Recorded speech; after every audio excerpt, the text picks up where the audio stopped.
teachers of Nazareth, if you like. He was a regular Orthodox Jew, but he was a teacher of Nazareth and hoped to do something for the Christians.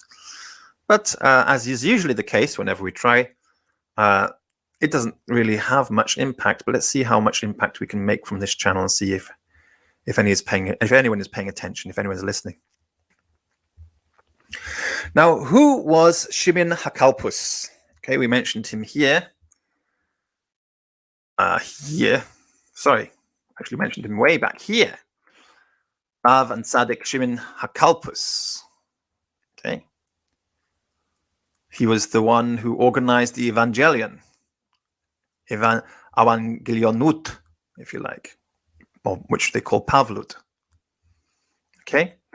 So, who was Shimon HaKalpus? Shimon HaKalpus, also known as Hakam Eliyahu, was one of three Simons, Shimon Kephas, Shimon Kalpus, and Shimon Kippah, who were instrumental in forming Pavlut. Of all of them, Kalpus is probably the most historical. In Judaic tradition, he was the first halakhic patriarch of the so-called Jerusalem Church, or the Eda Yerushalmit. But that is because we do not recognize his predecessor, Jacob, as one person, unless it refers to Yaakov of Kefer Sechania or Jacob from Kafar Sama. Who knows? Some people say that these were the disciples of the other Yeshus. Some people say that these are the disciples of this correct Yeshu, Jesus of Nazareth. So it's difficult to tell. But Jacob doesn't refer to one person in Judaism. It's a group of people.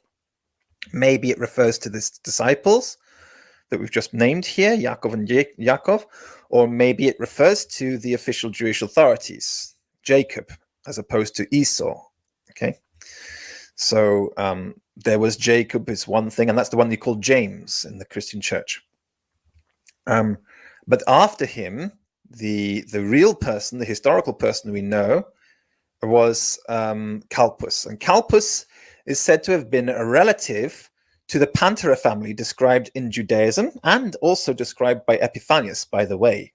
So he was somehow related to the family. All right.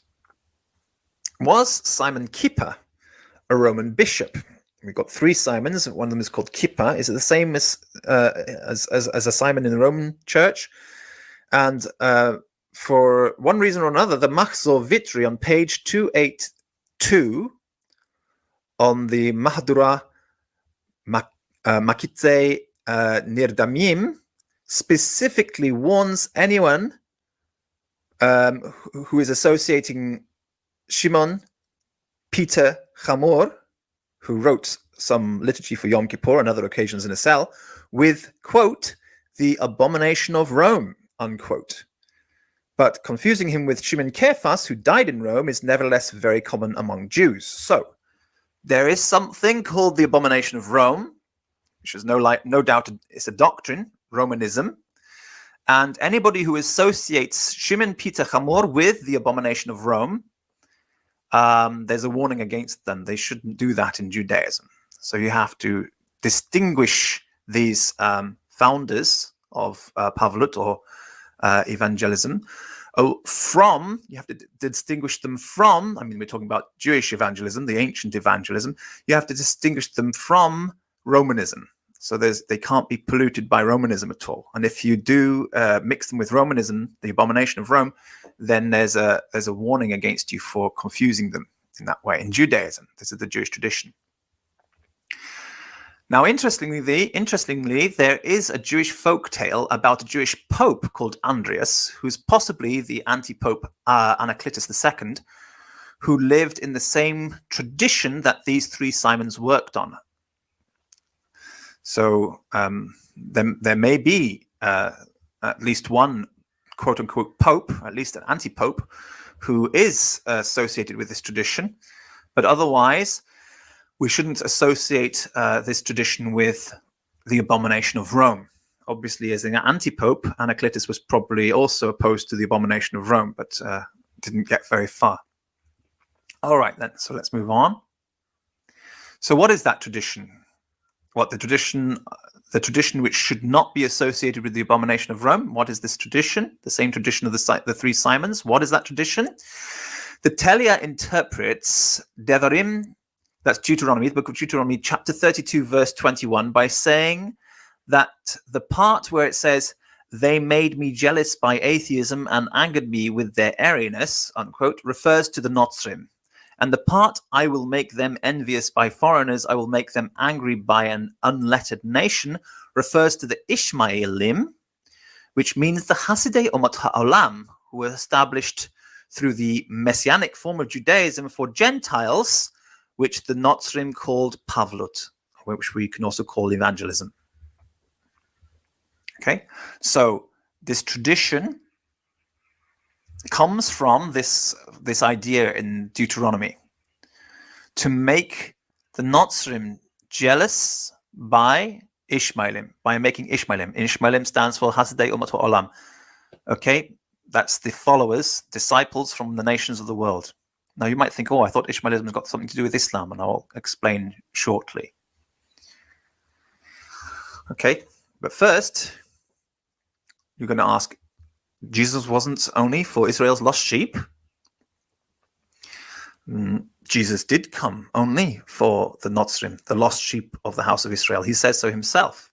Israel's mirror twin, the lost sheep of Israel are Israel's mirror twin. Jews who are circumcised on the 8th day, but who forsake their birthright and put their faith in the sword, not in the Lord. They're also described as having more than one wife, which is a dispute in Judaism. So there's something there about them. But it also is interesting because it distinguishes them again from Christians who never had that practice. Okay, so these Notzrim, this lost sheep of Israel, the mirror twin of Israel, who abandoned their birthright and put their faith in the sword, not in the Lord, this is Esau, this is Edom. And so Jesus came for Esau, Edom. That's who he came for. He came for the lost sheep. He didn't come for the rest of Israel. He didn't come for Jacob. He came for Esau. The sages who studied Pavlut tell us that his Torah for Edom, his instruction, his instruction for Edom, his way to reach Edom, to try and bring them back, was specifically to winnow, to sort out, to winnow the wheat from the chaff, the wheat to be baptized with the Holy Spirit and taken into the barn, and the chaff to be cast into the fire. So Edom equals Notzrim. So Edom, or the Notzrim, were to be detached from Israel and turned into Idumean Ishmaelites. Hence, Torah Edom is foreshadowed in Genesis chapter 36, verses 2 to 3. We probably should have a look at that. So I'll open it up. So here's Genesis chapter 36 to try and help you understand even more deeply what it is we're talking about. Specifically, verses 2 to 3 is what we're interested in. This is the account of Esau, that is Edom. Esau took his wives from the daughters of Canaan, Ada, daughter of Elon the Hittite, and Oholibamah, a daughter of Anna, the granddaughter of Zibeon the Hivite. If you remember the story, his parents were not happy about these girls. They were noisy. So he went and married another wife, and he married Basmat, the daughter of Ishmael, who was the sister of Nebaioth. And Ada bore Eliphaz to Esau, and Basmat gave birth to Reuel. And that's all that's interesting for us. Reuel means friend of God. So from the apostate Esau, Edom, who went astray and mixed with the Canaanites, an Ishmaelite brought forth from Edom, from Esau, a friend of God, Reuel. Reuel was brought out of Esau by Ishmael, an Ishmaelite, actually, Ishmael's daughter, Basmat. So that's what we're talking about when we're saying things like this. Okay.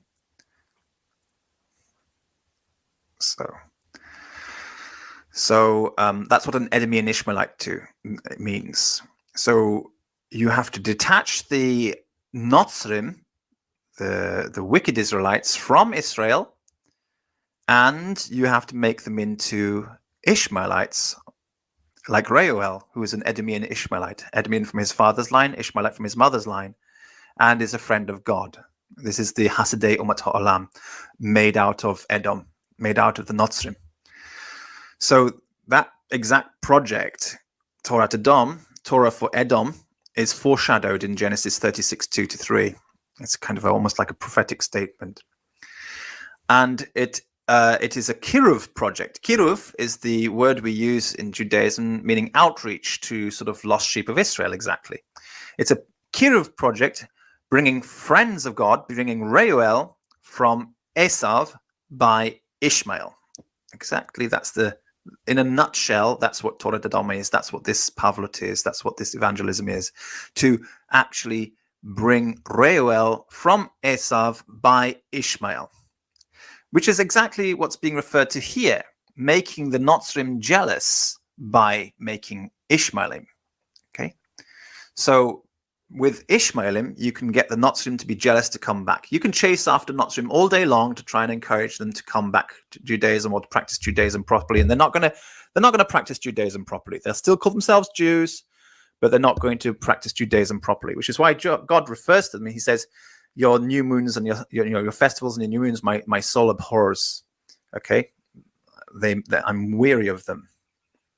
I'm sick and tired of them, because they're not observing the holidays properly. They're not observing Judaism properly. They have their own version of Judaism, their own sort of fake version of Judaism, which is an abomination. But they still call themselves Jews, and everybody considers them to be Jews. And people who want to bless Israel sometimes end up blessing Notzrim instead, without realizing that they're actually blessing Notzrim. And